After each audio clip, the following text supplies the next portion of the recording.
Ens demanen que resolguem la següent equació diferencial. Si ens hi fixem, veurem que no és una equació diferencial de variables separables. Tampoc és una equació diferencial lineal, perquè algunes de les seves variables, concretament una i, està elevada a una potència diferent del 0 i de l'1, per tant, no és lineal. I tampoc és una equació diferencial homogènia, perquè no tots els seus monomis són del mateix grau.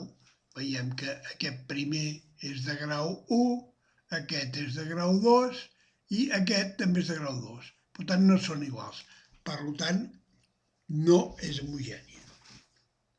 Quan una equació diferencial no compleix cap d'aquestes tres condicions, el que hem de comprovar és si es tracta d'una equació diferencial exacta.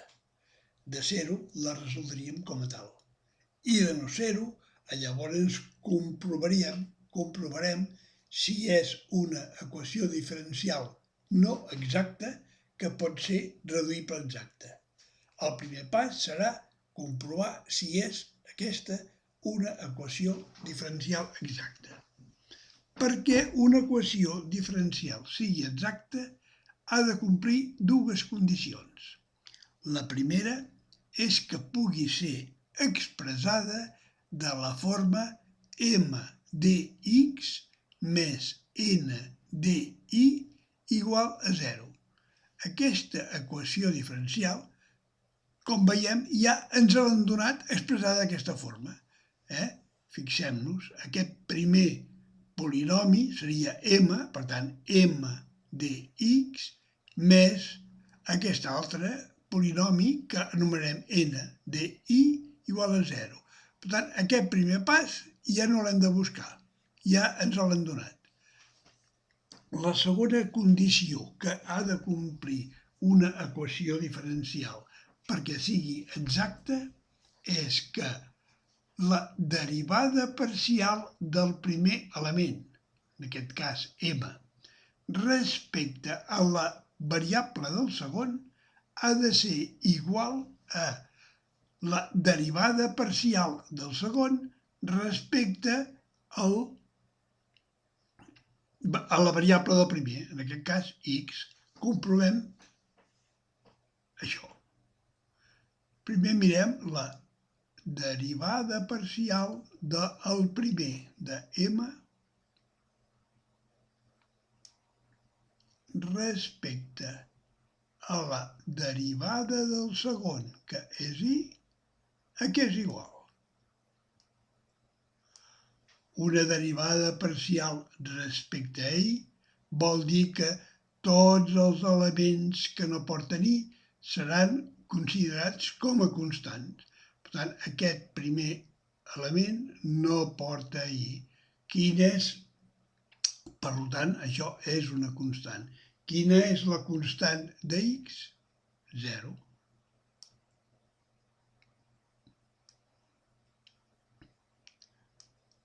Més, algun d'aquest segon element porta alguna x, porta alguna que no sigui i? No. Per tant, aquest segon element el podem derivar. Per tant, com sabem, la derivada de 2x al quadrat és 4i. Això arreglat una mica ens dona 4i. Ara fem la derivada parcial del segon, que hem dit que l'anomenaríem n, respecte a la variable del primer, que és x, a què serà igual? Doncs, igual que hem dit anteriorment, tot el que no porta x ho considerem una constant. Per tant, aquí veiem que i és una constant. Per tant, una constant que multiplica. Doncs ja podem posar i. Multiplicar per la derivada d'aquest. Però la derivada d'aquest, aquesta sí que és una variable, perquè depèn d'x, per tant, per 1. Per 1. I això a què és igual? Això és igual a i. Fixem-nos en els dos resultats. Els dos resultats són iguals? No. Per tant, això no compleix la condició que hem dit.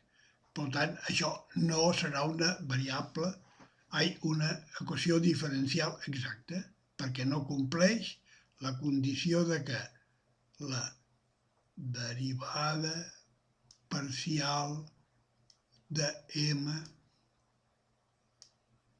respecte a la variable i no és igual a la derivada parcial de n respecte a la variable del primer. Com que això no és igual, no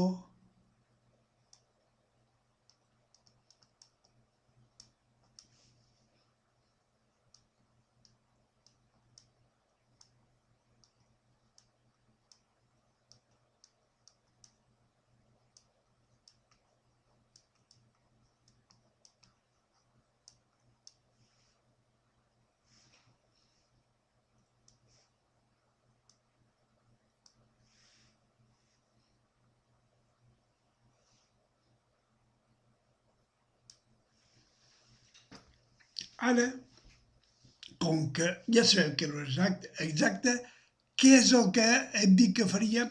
Doncs ara comprovarem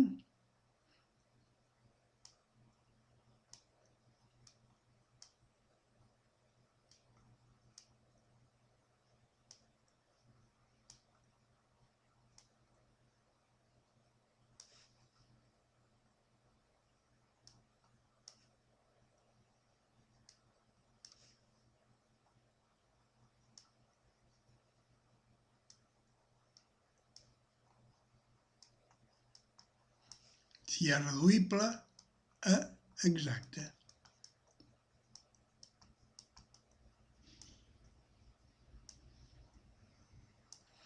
I el primer pas és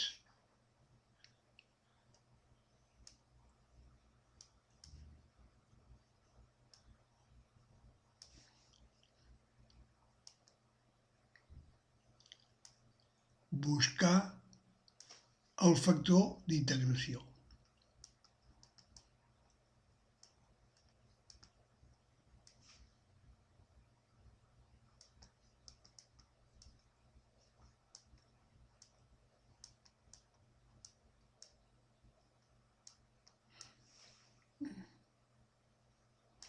Hem de buscar un factor d'integració, un factor que multiplicada per aquesta equació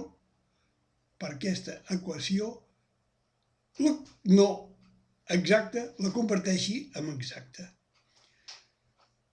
Hi poden haver-hi diferents factors d'integració. Hem de buscar quin és aquell que multiplicada la converteix en exacta. El primer pas, el més fàcil, els passos que s'han de seguir, els factors d'integració més freqüents, el primer factor d'integració consisteix en buscar un polinomi, que el podem anomenar polinomi x, que sigui igual a la diferència d'aquestes dues derivades parcials. Podríem escriure aquesta mateixa notació, però la simplificarem una mica, per comptes de posar aquesta notació tan complicada, tan feinosa d'escriure, que és la notació de Jacobi, que es diu, la substituirem per una de molt més simplificada, que és la que normalment, per comptes de derivada parcial de m respecte a i, els físics i els enginyers ho acostumen a simplificar posant mi restat d'això, de n, d'aquest.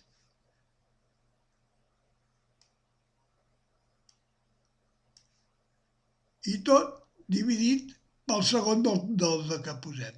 Doncs dividit per n. Mirarem si aquest polinomi és un polinomi que depèn de x. Ho mirarem. A veure. I si ho depèn, a partir d'aquest polinomi trobarem el factor d'integració. Que no el trobem, farem al revés. Posarem la derivada parcial del segon, n de x, menys la del primer, m de x, i en aquest cas, per comptes de dividir per n, ho dividirem per m. Però primer provem aquest, a veure què passa. Doncs substituïm això pels seus valors. Aquí en el numerador hi posarem 4i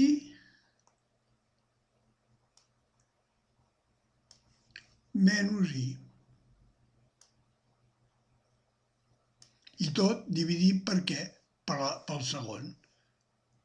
Per n, que n era xi.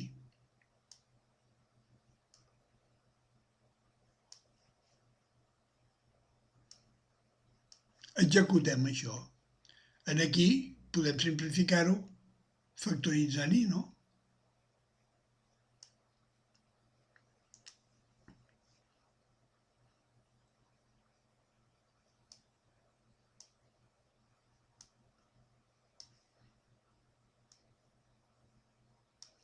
I aquí sota posem-ho igual, no podem factoritzar, posem igual. Però això sí, això ho podem simplificar, perquè si aquí multiplica i aquí divideix, ho anul·lem.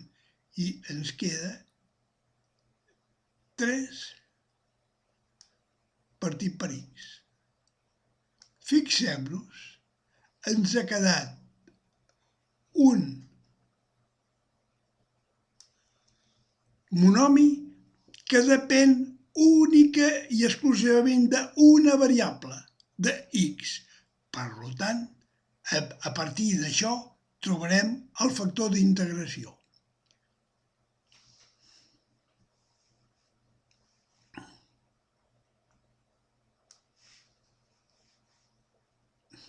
El factor d'integració és igual a posem el factor d'integració és igual a e elevat a què? A la integral d'aquest resultat, de 3x.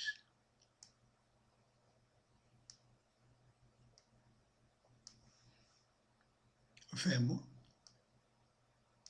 Sabem que aquest 3 pot passar a l'altre costat i això queda convertit en e elevat a 3 integral de 1 partit per x. I això és igual a què? Sabem que integral d'1 partit per x és igual a logaritme de x. Doncs és igual a e elevat a 3 multiplicat per logaritme natural de x. I això a què és igual? Sabem per teoria de logaritmes que un número multiplicat per un logaritme és igual a aquest número elevat, que aquest número elevi en el logaritme. Per tant, això serà igual a e elevat a logaritme natural de x elevat a 3.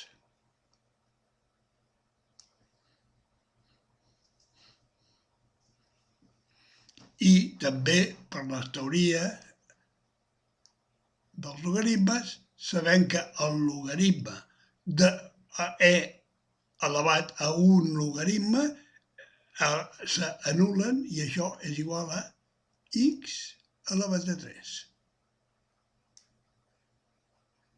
I aquest és el factor d'integració que ens convertirà aquesta equació diferencial no exacta en exacta. Mirem-ho si és veritat. Multipliquem els elements que teníem a dalt per tots els elements que teníem a dalt per x3. Recordem que era, multipliquem x3 multiplicat per què? Mirem aquí dalt, que no ens hi cap, per x més 2 i 2.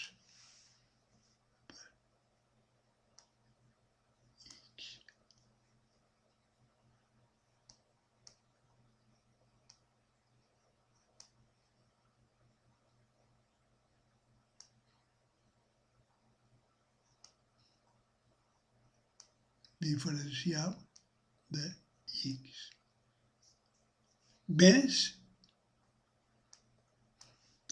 aquest factor d'integració x3 multiplicat per què hi havia aquí dalt, mirem-ho, xi.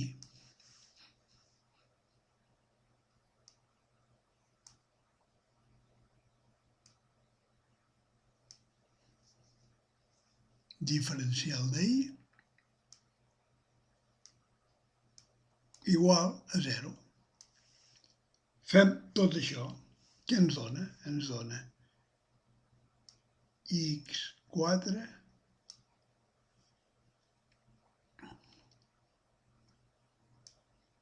més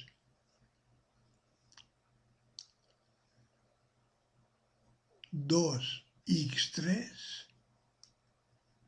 posem-ho per ordre, i 2. Posem per ordre primer les x i després les i.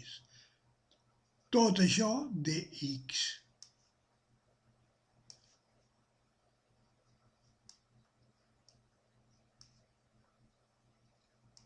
Més que, i ara això, multipliquem aquest pels de dintre i tindrem, si ho posem per ordre, x4 per i. I tot multiplicat per dx igual a 0. Això és una equació diferencial exacta. Si no ens ho creiem, comprovem-ho.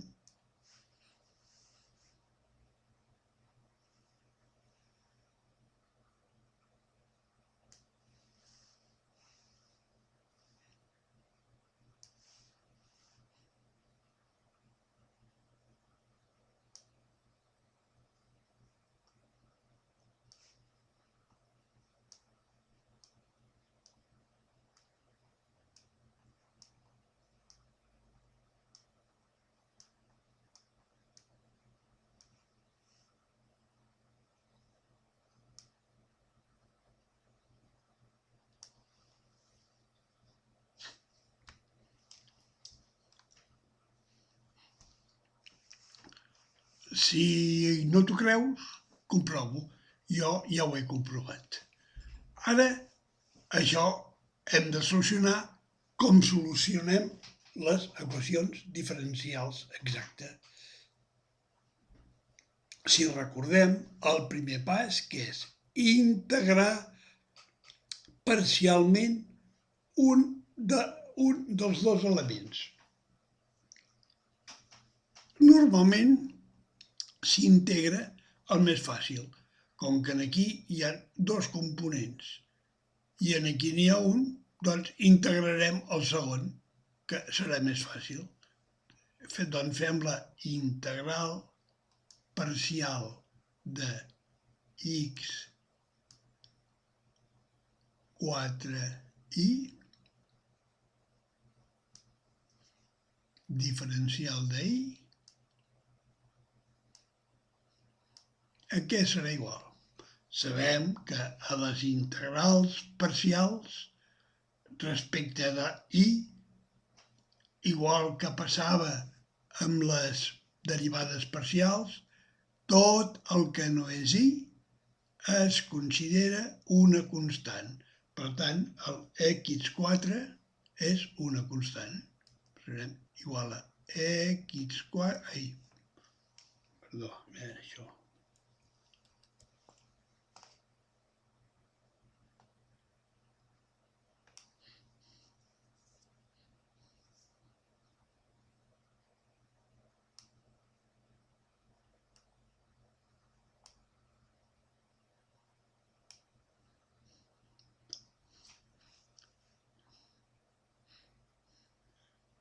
I ara aquesta i, farem la integral de i, que serà igual, la integral de i serà i2 partit per 2, més una constant d'integració. Però, com sabem, en les equacions diferencials exactes, aquesta constant d'integració se substitueix per una funció depenent de, si aquí estem d'ahir, de x, que això després, gràcies aplicant aquesta part que no hem integrat, ens ajudarà a trobar la solució d'això. I a què és igual aquesta integral? Això simplifiquem una mica. Fixem-nos aquí davant.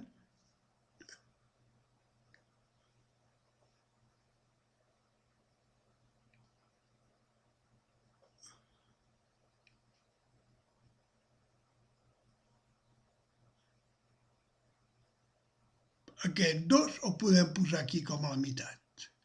1/2. I ara ho posem per ordre de les x. Primer x4 multiplicat per i al quadrat més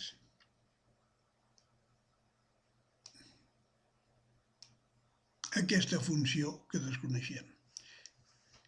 I aquest resultat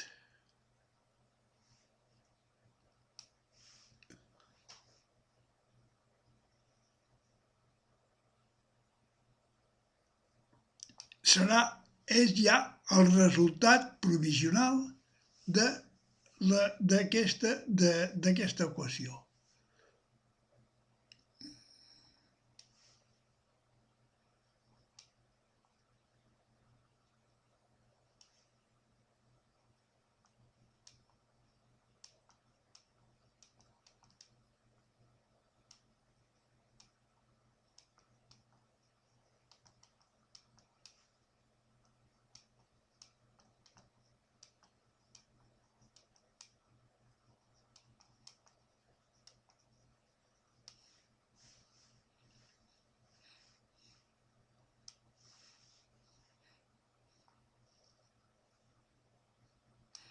El resultat definitiu final serà aquesta primera part de la suma més el que correspongui en aquesta funció que desconeixem, que la trobarem aplicant això, aplicant aquesta primera part. Tot això ho hem trobat a partir de la segona. Ara haurem d'aplicar la primera. El següent pas, com sabem, a les equacions diferencials exactes és trobar la derivada parcial d'aquesta integral que hem trobat. Doncs busquem la derivada parcial d'això. Tindrem que la derivada d'aquesta funció, la derivada parcial d'aquesta funció respecte a x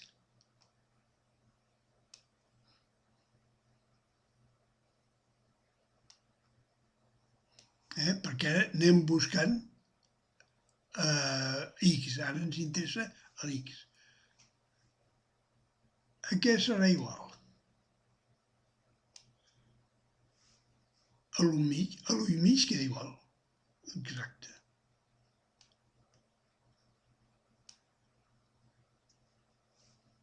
Ara, això, aquí, és una derivada respecte a x. Per tant, tot el que no porta x és una constant.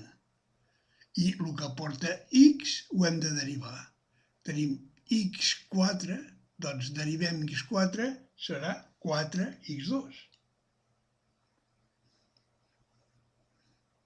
Ai, no, perdó. 4x3.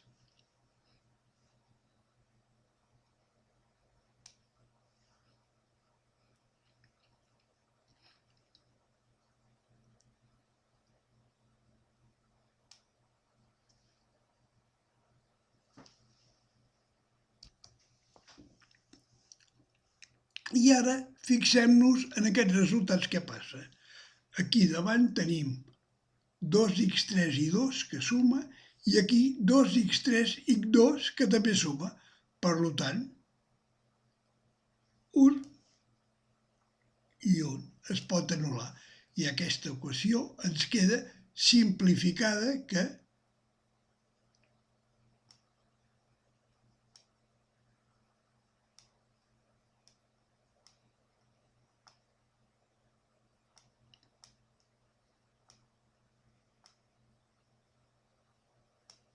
ja hem trobat la derivada d'aquella funció que és el que ens falta per trobar la solució definitiva. Com que tenim la derivada, la funció la trobarem molt fàcilment. Quina serà la funció d'aquesta, la que busquem? G de x serà igual a la derivada, a la integral d'aquesta derivada. Serà igual a la integral de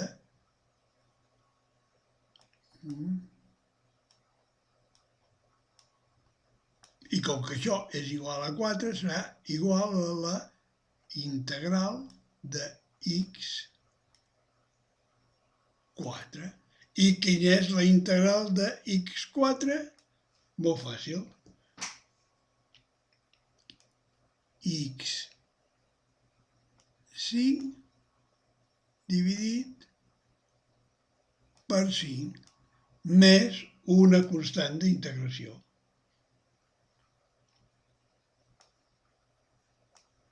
Sempre que hi ha una integral, aquí ja tenim el valor de g de x. Remarquem-ho.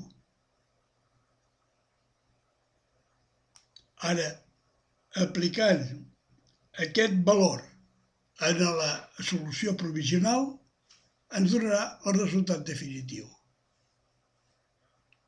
Busquem la solució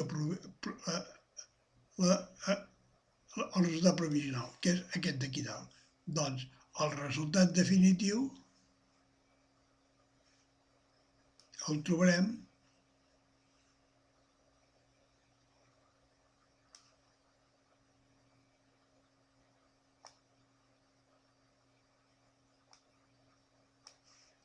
fem la primera part,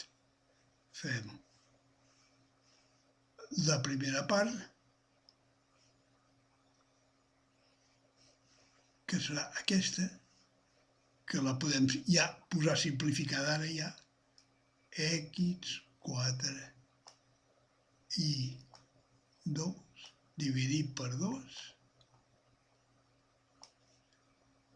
més què? més x5 partit per 5 més k igual a 0. Però, com que a alguns professors de matemàtiques no els hi agrada com a solució d'aquestes equacions diferencials posar la k aïllada, doncs perquè estiguin contents, per comptes de deixar-ho així, passarem a l'altre costat amb la k restant. Però com que la k restant segueix sent una constant, la podem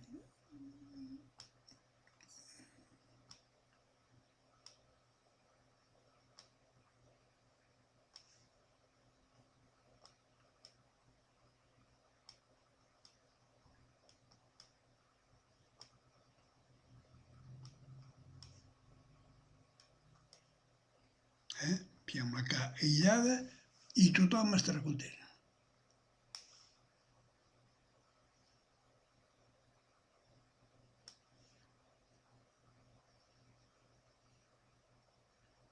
I aquesta és la solució definitiva de la nostra equació diferencial.